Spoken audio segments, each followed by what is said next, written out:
नमस्कार. बातमी आहे अक्कलकोट तालुक्यातून. अक्कलकोट तालुक्यातील खानापूर बंधाऱ्याची गळती रोखण्याची नागरिकांची मागणी. खानापूर ग्रामस्थांचा पाटबंधारे कार्यालयासमोर आंदोलनाचा इशारा. बातमी सविस्तर पाहूयात, पण त्या अगोदर जर आमचं चॅनल सबस्क्राईब केलं नसेल तर हॅलो सोलापूर न्यूज चॅनलला सबस्क्राईब करा, जेणेकरून सोलापूर जिल्ह्यातील महत्त्वपूर्ण घडामोडी आपणास लवकरात लवकर पोहोचतील.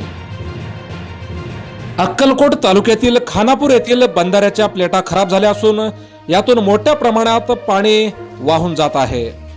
तात्काळ या बंधाऱ्याच्या प्लेटा बदलण्यात याव्यात, अन्यथा पाटबंधारे विभागासमोर ग्रामस्थांकडून आंदोलनाचा इशारा देण्यात आलेला आहे. सध्या हिवाळा सुरू आहे. उन्हाळा सुरू होताच या भागात तीव्र पाणी टंचाई निर्माण होणार आहे. म्हणून खानापूर बंधाऱ्यावरून होणाऱ्या या पाण्याची गळती रोखणे गरजेचे आहे. या खानापूर बंधाऱ्याला अशीच जर गळती सुरू राहिली तर ऐन उन्हाळ्यात बंधारा कोरडा टाक पडण्याची भीती नागरिकांमधून व्यक्त होत आहे.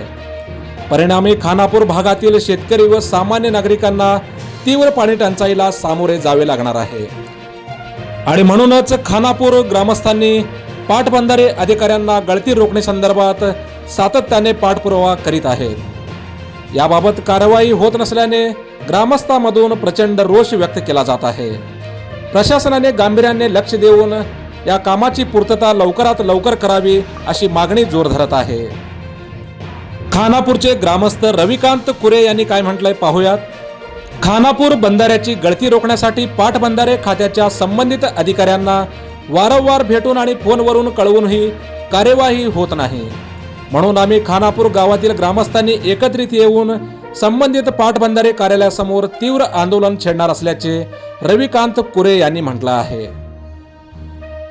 अक्कलकोट तालुक्यातील खानापूर येथील बंधाऱ्यातून मोठ्या प्रमाणात पाणी गळती होत असताना या व्हिडिओमध्ये स्पष्टपणे दिसून येत आहे. सोलापूर जिल्ह्यासह अक्कलकोट तालुक्यातील मोजक्या निवडक आणि महत्त्वपूर्ण बातम्या पाहण्यासाठी सबस्क्राईब करा हॅलो सोलापूर न्यूज चॅनल आणि नोटिफिकेशन मिळवण्यासाठी बेल आयकॉन प्रेस करा. धन्यवाद.